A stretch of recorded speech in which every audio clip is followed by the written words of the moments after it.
Adam ölgöndөн kийин амалдар туурасында айтып бериңиz дейт.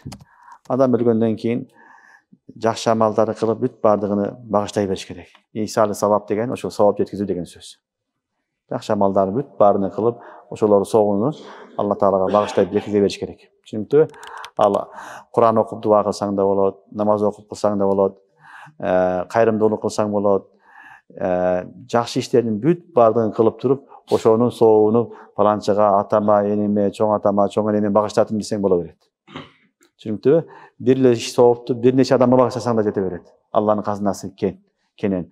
Сооп иш болуш шарт. Сооп иш болгон болсо боло берет. Сооп иштердин чеги жок, жакшы иштердин бүт бардыгы да Алла арнасаң болот. Мисалы жолдо баратасың, такси иштейсиң. Бирөөдү алып алдың, жеткизип койдуң. Акча алган жоксуң.